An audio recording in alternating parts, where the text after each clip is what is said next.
olha, por aqui eu vou começar essa edição de Agricultura BR com o assunto soja, também falando sobre milho e alguns aspectos que nós temos visto no mercado e que trazem aí alguns impactos e cenários diferentes.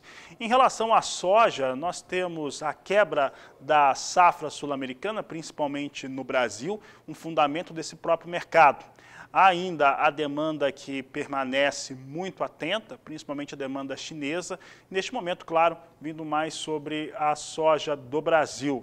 Mais recentemente, o cenário criado na Argentina para o aumento do imposto sobre exportações, as retenções, que subiu aí como já era uma situação até esperada por quem acompanha a Argentina, mas tem aí o cenário de guerra, o cenário do conflito geopolítico, que também acaba trazendo muitos impactos, principalmente por conta de petróleo, influenciando oleaginosas, produção de óleos vegetais em todo o mundo.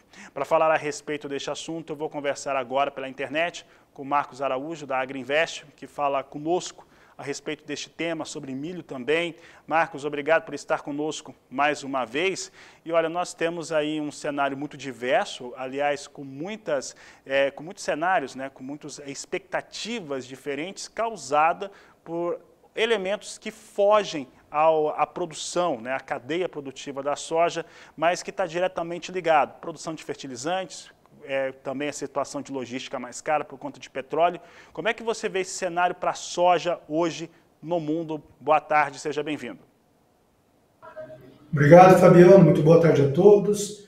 É um cenário que vem agora construindo uma hipótese de escassez de alimento para o próximo ciclo produtivo a nível mundial muito preocupante, Fabiano. Não só a ausência da produção ucraniana para o mercado internacional, como também essa crise de fertilizantes, principalmente o potássio, que cai como uma bomba no agronegócio brasileiro, uma vez que o nosso tipo de solo, solos do cerrado, latossolos, são deficientes em potássio. Nós sabemos aí da fertilidade do solo, a lei do mínimo, que na ausência de um mineral, toda essa produção fica comprometida. Portanto, isso daí o mercado ainda não está olhando toda essa preocupação do Brasil. Nós temos embargos sobre a Rússia e a Bielorrússia, falando em números redondos, cerca de 50% do potássio que o Brasil importa vem desses dois países que estão embargados. E, Fabiano, o Brasil importa anualmente praticamente 12 milhões e 500 mil toneladas. Ou seja, temos aí 6 milhões de toneladas de cloreto de potássio que o Brasil teria que buscar em outras origens. E o Canadá não consegue atender toda essa demanda brasileira. Portanto, é uma situação muito preocupante para a próxima temporada 2022-23 aqui para o Brasil, Fabiano. Marcos, em relação ao que nós temos hoje, causado até pelo cenário internacional e todas essas variáveis, aqui no Brasil, principalmente o ritmo de comercialização e como que o produtor tem vendido a sua soja, numa expectativa também de safra bem menor do que era o potencial agrícola, como que ele deve fazer essa comercialização? Ele está fazendo mais lento mesmo. Esse modelo de negócio tem sido mais ajustado para o momento?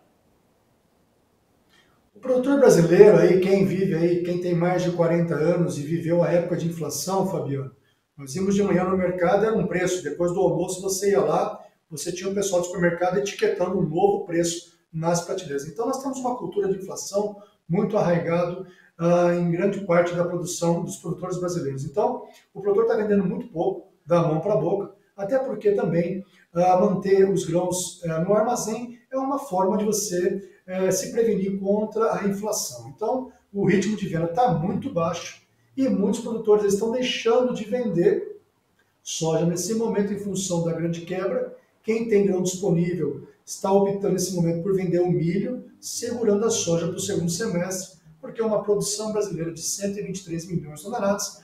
Nós temos aí um descolamento do mercado. Hoje, por exemplo, Fabiano, se você olha a cotação da soja em Chicago, a curva de preço, junto com os prêmios locais no Brasil, o mercado nos diz que o sojicultor brasileiro deveria vender a soja no primeiro semestre agora desse ano, e aí ele correr em Chicago e comprar um seguro de alta que nós chamamos de call. Estou falando de gerenciamento do risco de preço.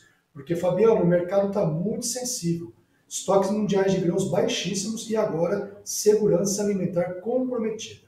Toda a responsabilidade de uma produção agrícola satisfatória será transferida para os Estados Unidos, que nós não podemos nem pensar numa possibilidade de quebra de safra. E o meio oeste americano tem hoje uma umidade do solo muito abaixo da sua média histórica. Tá certo, Marcos Araújo. Em relação, e aí só falando um pouco mais adiante, nós temos aí esse cenário criado por Rússia, já era um cenário complicado, o abastecimento de fertilizantes no mundo, e com a situação, nós tivemos aí uma disposição muito menor e preços muito mais elevados. E aí, expectativas, são muitas contas que estão sendo feitas para saber como é que fica o custo por hectare no Brasil na campanha 22-23. Então, esse é um aspecto. O outro aspecto é em relação a estar pronto. Como estar pronto em setembro, teoricamente, né, você começa a ter a abertura, né, o início da semeadura da soja, caso chova, a partir do dia 15 de setembro, em alguns estados. Como estar preparado para essa safra? O Brasil provavelmente é o país que mais vai sentir essa falta de fertilizantes para a safra de soja nova? Certamente, Fabiano. Nós tivemos no passado duas crises de fertilizantes que eram principalmente por falta de nitrogênio e potássio, que foi solucionada a primeira crise no século XVIII para o XIX, com o adubo guano, fezes de animais nas ilhas secas, e posteriormente o Haber e o Bosch com o nitrogênio na atmosfera. Agora, essa crise de potássio é uma crise nova que cai em cheio na agricultura brasileira. Portanto, hoje você tem cerca ainda de 50% dos fertilizantes da safra 22-23 a serem comprados pelos produtores brasileiros. Tomar muito cuidado. Infelizmente, isso exige por parte do produtor comprar de empresas idôneas, tá, que estão realmente há muito tempo no mercado, não comprar de amadores, porque não vão ter como entregar esse produto.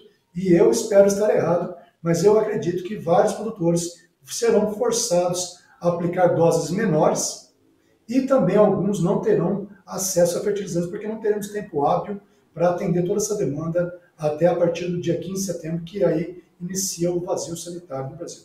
É uma situação bem crítica, na nossa opinião, Fabiano.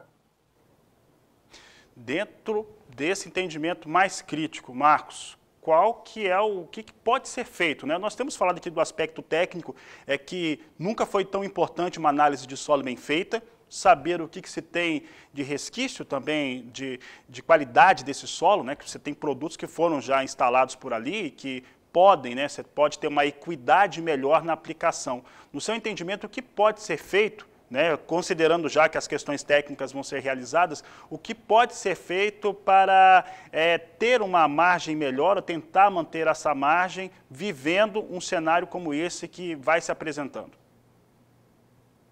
Certamente, Fabiano, uma análise do solo muito bem feita, com um colega agrônomo de campo, para você poder checar a reserva mineral que tem nesses solos mais antigos aí, de uma agricultura de muito tempo.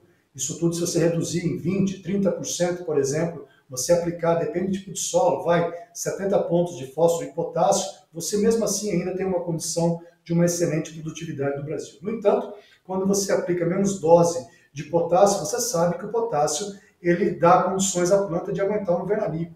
Portanto, nessa próxima temporada, qualquer ameaça climática aqui para o Brasil também faz com que ocorrerá racionamento da demanda no Brasil. Portanto, na nossa opinião, da Agrinvest, o teto produtivo da soja no Brasil para a temporada 22-23 são 140 milhões de toneladas. E o mercado tem considerado um teto potencial produtivo no Brasil de 155 milhões de toneladas, o que nós acreditamos que é muito otimista, e isso daí, a hora que o mercado começar a ficar atento a essa realidade brasileira, os preços de Chicago devam se comportar em forte alta. Na contramão disso tudo, Fabiano, quando nós tínhamos uma taxa de câmbio em torno de R$ 5,86, o custo logístico do médio norte do Mato Grosso até o navio no porto, nós gastávamos $60 por tonelada.